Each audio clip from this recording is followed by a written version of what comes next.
Hello and welcome to the Flourishing Introvert Talks with me, Jo Rawbone. This is the podcast that celebrates the natural gifts of introverts so that we can flourish in all situations. Episode 325.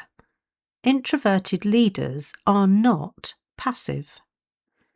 There seems to be a huge misconception about an introvert's ability and/or willingness to step into positions of leadership. And in light of my recent episodes about silence, I thought it about time to address this again. And yes, again, because it pops up pretty regularly, so is a recurring doubt. In fact, I had a bit of a spat on social media. Will I never learn? With, from what I can gather, a young man who was emphatic in his statement that real introverts cannot be leaders. To give him the benefit of the doubt, I can only assume that he hasn't yet understood what real leadership is. Some people mistakenly think that leadership and visibility are one and the same thing. And I'll add to that leaders have to be the loudest in the room, the slickest performers, the quickest decision makers, and the one who loves the limelight. And it's not just some people, some organisations have fallen into that trap too. All of that, my friend, is performative leadership, not servant leadership. Real leaders take responsibility for co-creating psychological safety for those in their care. Yes, care. It's not just organisations that have a duty of care. The leaders they appoint do too. Now, I know you are already more informed than my young sparring partner probably was, but I want to make a clear case here for why any of us could, and maybe already are, brilliant leadership material. In fact, those of us who've been around the block a few times and either been leaders ourselves or worked with and for enough leaders know how to spot an effective one from someone who has, let me watch my words here, the title but not the attitude, presence or approach. And part of my reason for doing this now is to help those already putting themselves forward for their next promotion, or to provide a nudge to those at least thinking about it. There are umpteen examples of brilliant, successful and respected leaders who identify as introverts, and they span right across the political, social and business landscape. So whatever sector you are in, whatever stage of life, and however intersectionality applies to you, there is not only space for your kind of leadership, there is a need for it. More than that, you will probably find an introvert who is already showing you the way, and that's what we need to notice. Because being introverts, and I'm loath to say this in some ways, unless we are already working with one of the truly inclusive, inspirational leaders, it's highly unlikely that we'll get noticed and invited to the table. So we have to be more proactive. As the title of this episode says, introverted leaders are not passive, and it's down to us to model that. But here are a few things that we really need to pay attention to, including not getting swept along with the fad du jour, or trying to mimic others, or thinking the only way to lead is to extrovert ourselves more. When we find our own leadership style, when we discover and demonstrate how we can bring our quiet, calm presence to the table in a reassuring manner, when we treat leadership, whether it's with or without the job title, as a genuine act of service and not a performance, that's when our leadership has real impact. That's when we become one of the leaders others remember for the right reasons. I've mentioned a couple of times now about the title that can accompany a leadership role, and I want to be really clear. being a leader is not about having a specific role or job title. Some of the best leaders I've encountered are not even managers. They are, however, the ones that people look to when things are uncertain or unclear. They are also the ones people go to when they have a conundrum and they want someone to listen without automatically trying to solve it for them. And they are the ones they can be themselves with because they feel psychologically safe. And if the managers of such gems are worth their salt, their title and their salary, they will nurture that leadership ability and work with their team member to ensure their potential is developed.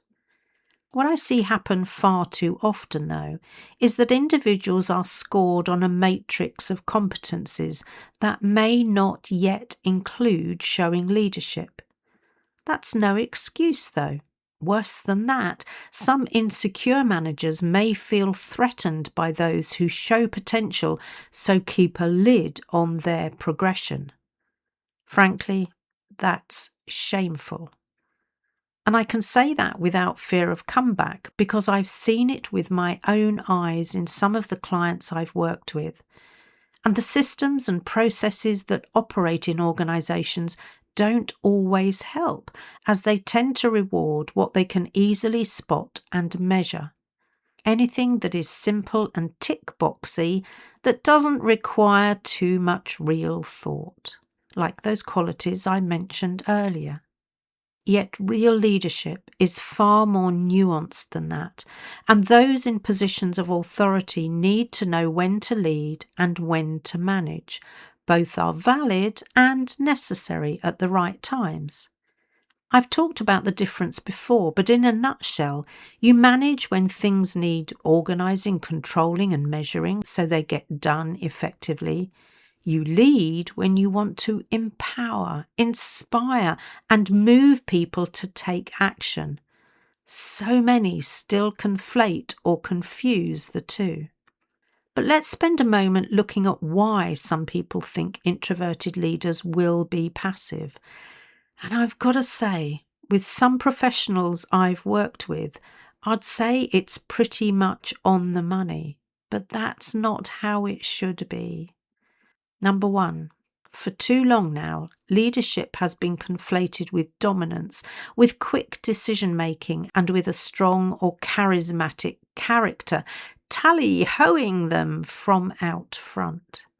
People have mistakenly thought the mark of a leader was about the performance, the optics, the sound bites and the theatrics. Well, look where that has got us.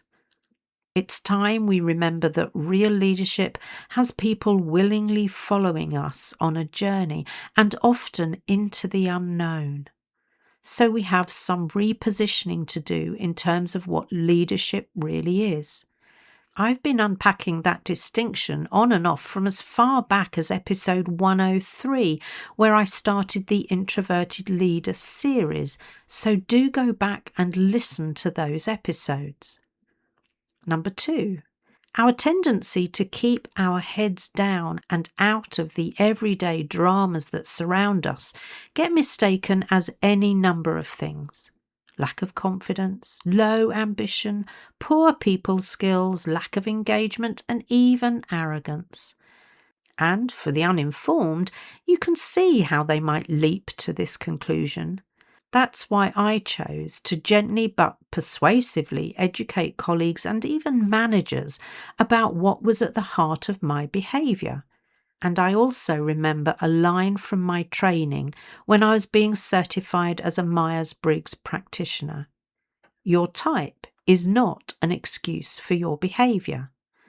That has always stayed with me, which is why I push back when people tell me what they can't do because they're an introvert. Of course, I'll need to and recharge more when I'm facing certain situations in order to effectively showcase what I can do as an introverted leader. And that's what means I can rather than I can't. Number three, following on from that last point, and this may be tougher to hear and even rejected by some. I can feel the hot water bubbling that I'm about to step into. Ready? As introverts, we allow the misconceptions to continue unchecked, but still get pissed off by them. I've had people tell me it's not my job to educate and inform, they should just know.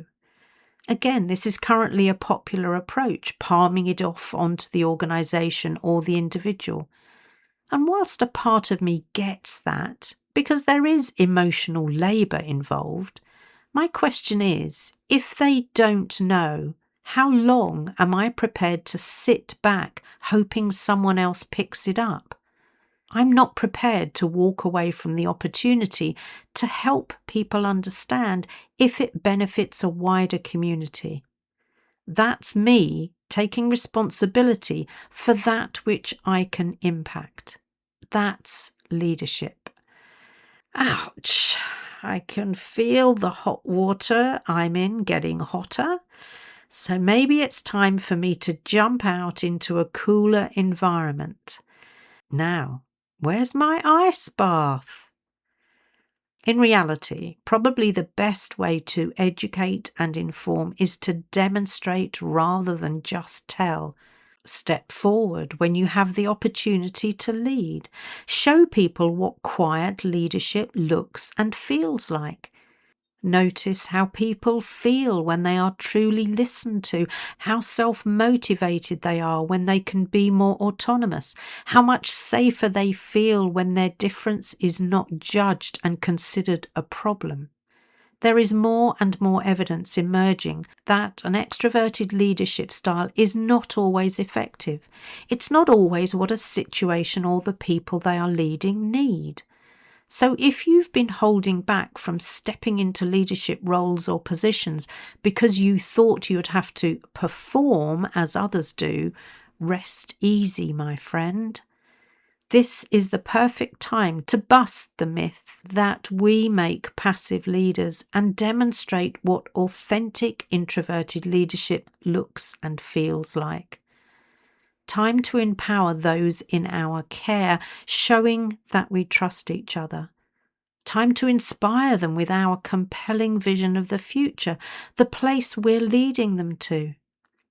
Time to co-create the psychological safety between us so they are moved to take action, and all without fanfare. Time for our calm presence that reassures and settles the nervous system and the organisational system. That's introverted leadership to me. Noticing when a situation or a team need leadership as opposed to management takes time and practice. And the key word right there is practice. No one is born knowing this, so treat every opportunity as a small experiment, reflect on how it goes, and learn from it. And don't be surprised if people start to respond differently to you and even act differently around you. Behaviour breeds behaviour, remember, and it's a sure sign that their perceptions of you are shifting. With this in mind, especially for the introverts who have as yet unfulfilled ambitions, I'll be releasing an episode soon about how I believe we each have a responsibility to be curious about how we are perceived.